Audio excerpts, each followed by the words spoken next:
Hello बच्चों, आज हम लोग स्टार्ट करने जा रहे हैं मैट्रिसेस चैप्टर। तो ये जो हम लोग स्टार्ट करेंगे काफी बेसिक तरीके से सीखेंगे और हर एक डाउट्स को क्लियर करते हुए चलेंगे। ठीक है, तो सबसे पहले टॉपिक का नाम लिख लेता हूँ, दैट इज मैट्रिक्स। लक्ष्य आपको विजिबल है ये? हाँ जी सर, विजिबल है। तो सबसे पहले हम लोग जानते हैं कि मैट्रिक्स होता क्या है। तो matrix is a combination of rose and column. ठीक है, तो रोज एंड कॉलम का मतलब से क्या हुआ? तो अगर मान लो फॉर एग्जांपल, सबसे पहले तो रिप्रेजेंटेशन देखो। अगर कोई भी एलिमेंट को मैं इसके अंदर लिखता हूँ, that would be the matrix, और अगर इसके अंदर लिखूंगा that would be the determinant. ठीक है, तो ये हो गया presentation of matrices and determinant. तो सबसे पहले आप लोग को मैट्रिक्स चैप्टर में जो एकदम सबसे स्टार्टिंग वाली चीज सीखनी है, that is called the order. Order of a matrix. ठीक है, अब तुम बोलोगे सर ये होता है क्या ऑर्डर? तो कोई बड़ी चीज नहीं है ये। 1 2 3 4 5 6 एक मैट्रिक्स मैंने ऐसे लिख दिया। अब मैं बोलूंगा इसका ऑर्डर बताओ, तो आपको बोलना पड़ेगा सर नंबर ऑफ रोज कितने हैं इसमें। तो नंबर ऑफ रोज इसको बोलते हैं R1, इसको बोलते हैं R2। अभी R1 R2 क्यों हुआ? क्योंकि ये रोज 1 है तो R1, ये रोज 2 है तो R2। और ये क्या हो जाता है C1, ये हो जाता है C2, और ये हो जाता है C3। मैं आपको बोलूंगा ऑर्डर, तो सबसे पहले रो लिखना है। रो कितने हैं? 2 इंटू, फिर ये कितने हैं? 3। तो इसको बोलेंगे 3/2 इस मैट्रिक्स का ऑर्डर है। ठीक है, अगर मान लो फॉर एन एग्जांपल मैंने ऐसे करके दे दिया आप लोग को, अब मैं पूछूंगा कि जरा बताइए इसका। तो आपको बोलना है सर नंबर ऑफ रोज कितने हैं। तो नंबर ऑफ रोज देखिए कितने हैं? 3 है। कॉलम कितने हैं? 2 है। तो ये 3/2 का ऑर्डर है इस मैट्रिक्स का। ठीक है, अगर मान लो मैंने ऐसे दे दिया आपको 1 2 3 4, और मैंने लक्ष्य इसका पूछे, लक्ष्य मैं बोलूंगा इसका ऑर्डर बताओ, तो क्या होगा लक्ष्य इसका ऑर्डर? सर इसका ऑर्डर होगा 2/2। Very good, 2/2। तो जब भी जिस भी मैट्रिक्स का, ठीक है, इसको रिप्रेजेंट करते हैं एन से, इसको रिप्रेजेंट करते हैं एम से। अगर एन इक्वल्स टू एम होता है, क्या बोला मैंने? एन इक्वल्स टू एम होता है, मतलब ये दोनों बराबर बराबर होते हैं, तो उस मैट्रिक्स को बोलते हैं स्क्वायर मैट्रिक्स। क्या बोलते हैं? Square matrix. क्लियर है? ठीक है, ठीक है चलिए, सर। ऑर्डर हम लोगों ने सीख लिया। अब तुम लोग का फिर क्वेश्चन होगा कि सर ये ऑर्डर आपने बताया क्यों, what is the need of in matrix. तो देखिए, अगर मान लो दो एलिमेंट को मैं ऐड करता हूं, जैसे मान लो एक मैट्रिक्स हो गया 1 2 3 4, प्लस अगर इसको ऐड किया 3 4 5 6। ठीक है, ये दोनों मैट्रिक्स को अगर मैं ऐड करता हूं, तो ये वाला एलिमेंट इससे ऐड होता है, तो 3 1 4। ये वाला एलिमेंट इससे ऐड होगा 6, ये वाला एलिमेंट इससे ऐड होगा 8, ये वाला एलिमेंट इससे ऐड होगा, that would be the 10। Clear है? तो अब तुम बोलोगे सर आपने तो ऑर्डर के बारे में बताने जा रहे थे, फिर आपने एडिशन कर दिया। तो देखो, ध्यान देना, इस मैट्रिक्स का ऑर्डर क्या है? 2/2। इट मैट्रिक्स का ऑर्डर क्या है? 2/2। आंसर भी क्या है? 2/2 में। तो याद रखिएगा, एडिशन एंड सब्ट्रैक्शन ये तभी पॉसिबल है जब मैट्रिक्स का ऑर्डर जो है वो सेम होना चाहिए। अब तुम बोलोगे सर ऑर्डर सेम का मतलब क्या? एलिमेंट सेम सेम होने चाहिए क्या? मैं बोलूंगा नहीं। ऑर्डर सेम का मतलब हो गया जैसे 1 2 3 4 5 6 प्लस 1 3 4 2 3 6। अब देखो ये दोनों को अगर मैं ऐड करता हूं, तो एडिशन पॉसिबल है, क्योंकि इसका क्या है? 3/2 है और ये भी 3/2 है। तो देखो नम क्या ऑर्डर दोनों का सेम है, तब एडिशन पॉसिबल है। अगर इसमें इसी मैट्रिक्स में अगर मैं ऐसे कर देता, अगर मैं ऐसे कर देता, जैसे अब इसका ऑर्डर बना दिया मैंने 2/2 का। अब ये देखिए 3/2 है, ये 2/2 है। अब मैं बोलूंगा ऐड करने के लिए, तो पॉसिबल नहीं है। क्यों नहीं है? क्योंकि प्रैक्टिकली देखो कि ये एलिमेंट इससे ऐड होगा तो 2 1 1 2, ये ऐड होगा 6, ये ऐड होगा 6, ये ऐड होगा 6, बट ये 5 और 6 किससे ऐड होगा? कोई एलिमेंट ही नहीं है, तो इसलिए पॉसिबल नहीं है। तो एडिशन और सब्ट्रैक्शन में याद रखिएगा कि तभी ये पॉसिबल है जब ऑर्डर सेम होगा। लक्ष्य, got it? Yes sir, yes sir. Multiplication, तो मल्टीप्लीकेशन कहता है कि भाई तुम ऑर्डर सेम करो ना करो, हमको कोई मतलब नहीं है उससे, बट मेरा एक रूल है, उसको तुम फॉलो करोगे तभी हम तुमको अलाउ करेंगे मल्टीप्लाई करने के लिए। तो सभी अब बच्चों का ये जानने के लिए इच्छुक होंगे कि सर वो क्या रूल है। तो देखिए, अगर मान लो फॉर एन एग्जांपल 2 3 4 5 6 1, एक ये मैट्रिक्स लिया मैंने, और मैं मल्टीप्लाई करने के लिए कह रहा हूँ 1 2 3 4 5 6, मैं बोला अब ये दोनों को ऐड करो, सॉरी मल्टीप्लाई करो। तो अब तुम बोलोगे सर इसका ऑर्डर है 2/3, ये थोड़ा ऐसे क्यों लिखा रहा है, एक सेकंड,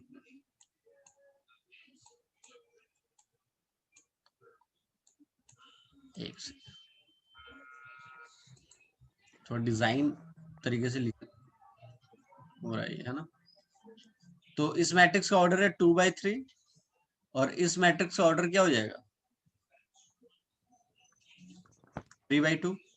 ठीक है, अगर इस मैट्रिक्स को, इस दोनों मैट्रिक्स को मैं एडिशन करने के लिए बोलता तो तुम्हारा आंसर होता है सर नहीं कर पाएंगे क्योंकि दोनों ऑर्डर सेम नहीं है। बट मैं इस मैट्रिक्स को बोल रहा हूँ मल्टीप्लाई करने के लिए, तो मल्टीप्लीकेशन पॉसिबल है। क्यों है? क्योंकि मल्टीप्लाई एक रूल कहता है कि भाई देख, ऑर्डर सेम हो ना हो हमको कोई मतलब नहीं है, मेरा एक रूल को फॉलो करना पड़ेगा। वो रूल है कि इसके लास्ट और इसके फर्स्ट एलिमेंट को सेम होना पड़ेगा। अगर ये सेम हो गया तो हम मल्टीप्लाई कर सकते हैं, अगर नहीं हुआ तो मल्टीप्लाई नहीं कर सकते। अब चलो सेम तो हो गया, आप बोलोगे सर मल्टीप्लाई फिर करें तो कैसे करें? तो चलिए देखते हैं। ये रो इस कॉलम से मल्टीप्लाई होगा, ठीक है, तो 2 1 जा 2, 2 लिख दिया यहाँ पे, ठीक है, प्लस 3 3 जा 9, प्लस 4 5 जा 20। क्लियर है? अब ये रो अब इससे मल्टीप्लाई होगा, तो क्या लिखेंगे बताना? 2 2 जा 4, प्लस 4 3 जा 12, प्लस और ये 24। ठीक है, चलो अब इस रो का काम खत्म, ये रो दोनों कॉलम से मल्टीप्लाई हो चुका है। अब इस रो का स्टार्ट करेंगे, इस रो का इस वाले कॉलम के साथ करेंगे, है ना। तो यहाँ आई थिंक 1 लिखा हुआ था, है ना, छुप गया ये 1। ठीक है, तो 5 1 जा 5, प्लस 6 3 जा 18, प्लस 5 1 जा 5। ठीक है, अभी ये रो का इस कॉलम के साथ काम खत्म, अब ये रो का इस कॉलम के साथ चलेगा। तो 5 2 जा 10, प्लस 6 4 जा 24, प्लस 6 1 जा 6। अब ये मैट्रिक्स काफी बड़ा बना दिया था मैंने, इसको थोड़ा छोटा कर लेते हैं, है ना। तो चलिए अब जरा ध्यान से देखिएगा, इसको एडिशन ऐड मैं नहीं कर रहा हूँ, ठीक है, मैंने एज्यूम कर लिया कि भाई ये ऐड होकर के आया होगा, कितना आया होगा, मान लो 35 आ गया होगा, ये 36 ले लिया, ये 38 ले लिया, ये 39 ले लिया, मैंने एज्यूम करा, आप लोग ऐड कर लेना, ठीक है। मैंने एज्यूम करा कि ये ऐड करके ये आया, ये ऐड करके ये आया, ये ऐड करके ये आया, ये ऐड करके ये आया, ठीक है। जरा ध्यान से देखिएगा, ये जब सेम होगा तब हम मल्टीप्लाई कर सकते हैं। अब देखो जो मेरा आंसर आया 2/2 के फॉर्म में आया, तो हमें पहले ही पता चल जाएगा इसका पहला और इसका लास्ट, इसका पहला इसका लास्ट। इसको मैं दूसरे कलर से हाईलाइट कर देता हूँ, ब्लैक से हाईलाइट कर देता हूँ। इसका पहला और इसका लास्ट, ये दोनों सेम होना पड़ेगा। अगर मैं मतलब कि दो मैट्रिक्स को मैं मल्टीप्लाई कर रहा हूँ, तो इसका पहला इसका लास्ट हमें आंसर बताता है, ठीक है, और इसका लास्ट इसका पहला हमें बताता है कि मल्टीप्लाई कर पाएंगे या नहीं कर पाएंगे।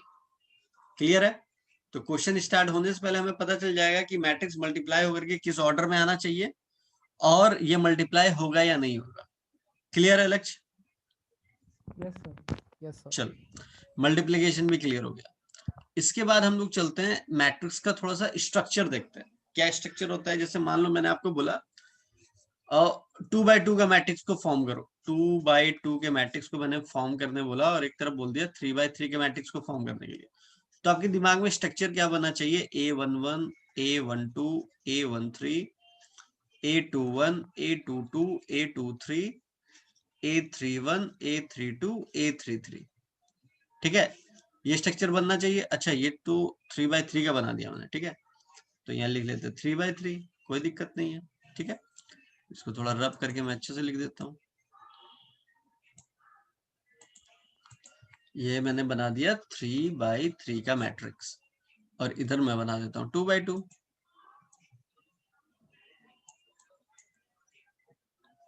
इधर 2/2 का बना देते हैं। तो 2/2 का कैसे बनेगा, A11 A12 A21 A22, ये 2/2 का है।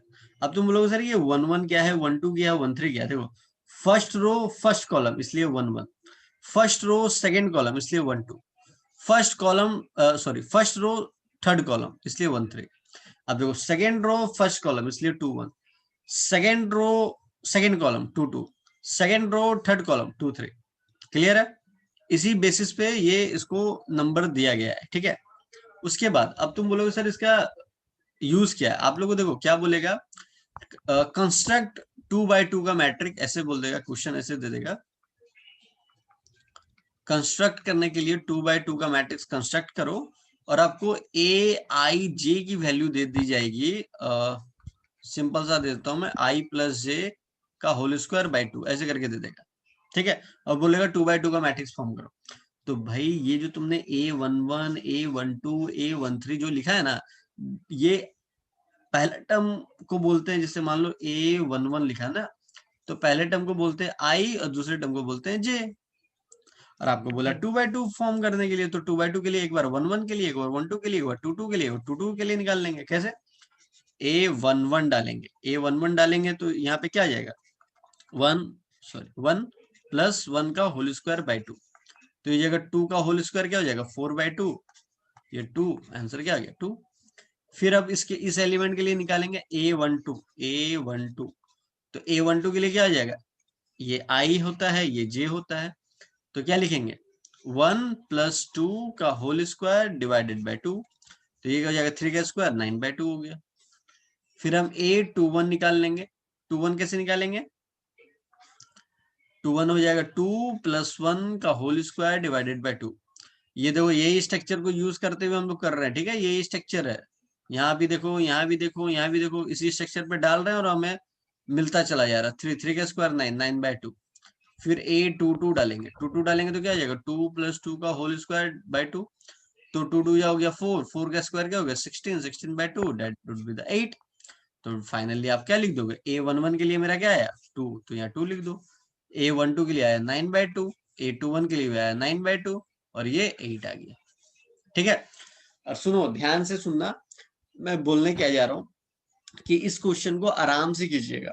ठीक है, हालांकि इजी है काफी, बट कैलकुलेशन में मिस्टेक करते हैं बच्चे, तो थोड़ा ध्यान से कीजिएगा, बाकी आसान है ये। ठीक है, चलो ये भी सीख लिया हम लोगों ने। अब हम लोग सीखते हैं टाइप्स ऑफ मैट्रिक्स।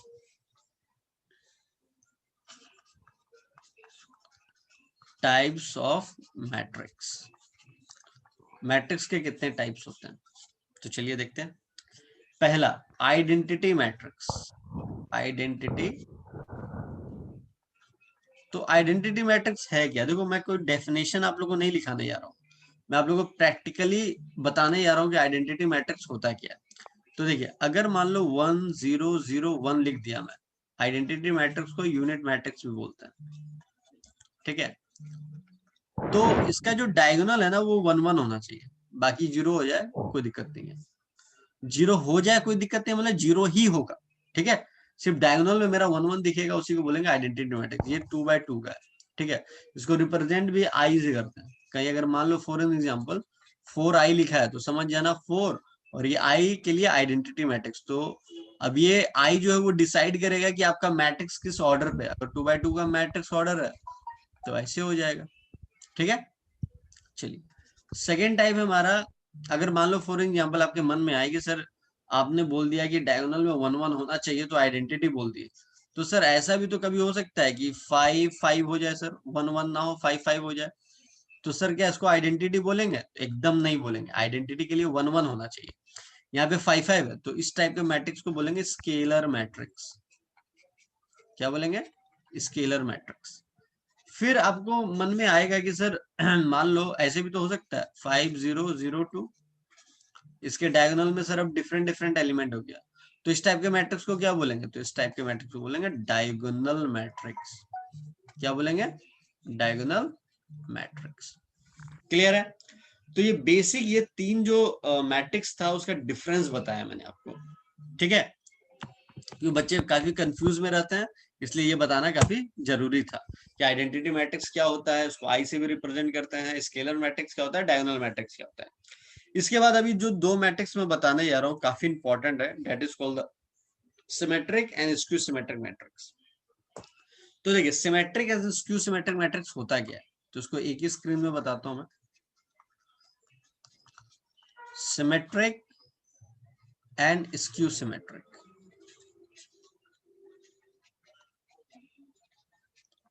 ठीक है, जैसे मान लो, अच्छा, symmetric and skew symmetric matrix को बताने से पहले आपको मैं बताने जा रहा हूं transpose and equality of a matrix, ठीक है। ट्रांसपोज क्या होता है and equality of a matrix क्या होता है। देखो ट्रांसपोज क्या होता है, ट्रांसपोज को डिनोट करते हैं ए डैश से कर लो या ए की पावर में टी लिखा रहेगा, इसको बोलना ट्रांसपोज, ठीक है। जैसे मान लो एक मैट्रिक्स है 1 2 3 4, मैंने बोला इसका ट्रांसपोज निकालो, तो क्या करोगे, सिंपली ये 1 2 को ऐसे रख देंगे और ये 3 4 को ऐसे रख देंगे, we will get the transpose, ठीक है।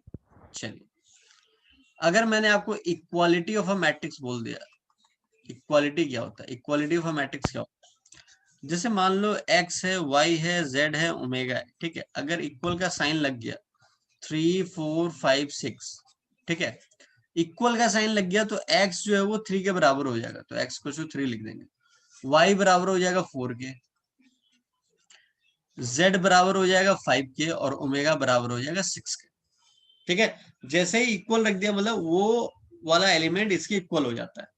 तो अब इतना इजी तो क्वेश्चन नहीं देगा, हालांकि आप लोग बड़े बच्चे हो गए हो तो ये अंडरस्टूड है, इक्वेशन सॉल्व करना आता है, क्लास 10th में ही बताया था, x y z y plus z x plus y equals to आपको दे देगा 3 4 5, ठीक है। बोलेगा अब एक्स वाई जेड की वैल्यू निकालो, तो कुछ करना नहीं है सर, इक्वल दिया है तो ये इक्वल टू 3 हो जाएगा, तो यहाँ लिख देंगे x plus y plus z equal to 3, ये y plus z equal to 4 हो गया sir, x plus y equal to 5 हो गया। अब ये 3 इक्वेशन मिल गया, तीनों से हम x y z की वैल्यू निकाल लेंगे, सिंपल, ठीक है, इसको बोलते हैं इक्वालिटी। ट्रांसपोज भी बता दिया आपको, ट्रांसपोज क्या करना, रो को कॉलम में लिख देना, देखो ये वाला रो है, रो को कॉलम में लिख दिया, ये रो है इसको कॉलम में लिख दिया, that would be the transpose. तो जब ये ट्रांसपोज आप सीख गए तो आपको ये चीज आ जाएगा, symmetric and skew symmetric matrix. तो सिमेट्रिक मैट्रिक्स क्या होता है, जैसे मान लो कोई एक मैट्रिक्स है, ठीक है, उसका ट्रांसपोज किए, अब दोनों बराबर हो गया, तो इसको बोलेंगे सिमेट्रिक मैट्रिक्स। बट अगर कोई मैट्रिक्स है उसको ट्रांसपोज किए, ठीक है, और वो माइनस में आ गया, तो बोलेंगे उसको स्क्यू सिमेट्रिक मैट्रिक्स। क्लियर है, क्लियर है लक्ष्य? यस सर, क्लियर है। चलिए एक एक एग्जाम्पल देख लेते हैं, सिमेट्रिक एंड स्क्यू सिमेट्रिक का एक एक एग्जाम्पल देख लेते हैं, ठीक है। तो मैं एग्जाम्पल को थोड़ा सा निकालता हूं,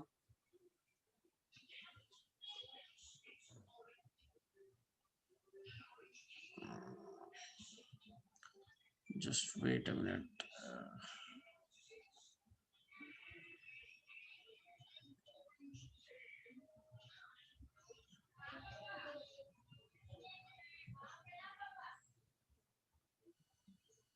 निकाल लिया मैंने। तो सिमेट्रिक के लिए बताता हूँ, इसका स्क्रीनशॉट आप लोग लेना तो ले सकते हो, ठीक है, बाकी सिमेट्रिक के लिए बताता हूँ मैं।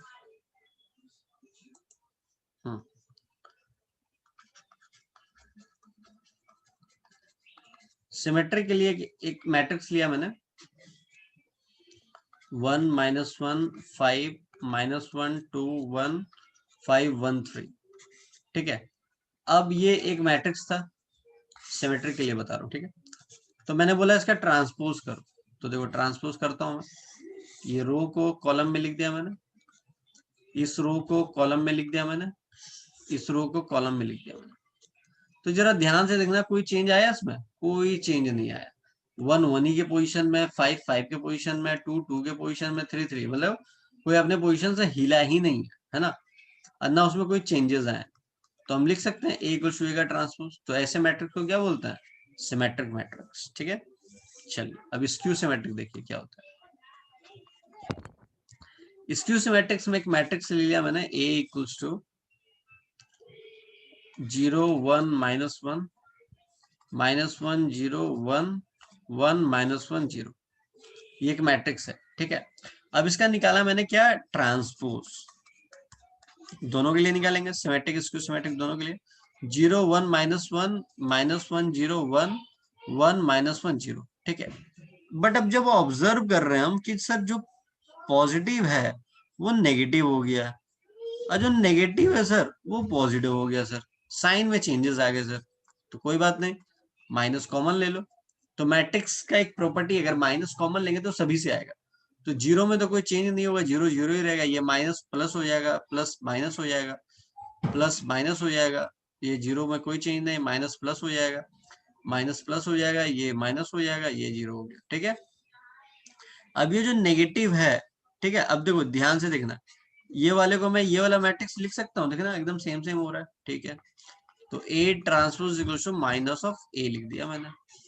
इसी को तो कहते थे स्क्यू सिमेट्रिक मैट्रिक्स, क्या बोलते थे उसको, स्क्यू सिमेट्रिक मैट्रिक्स।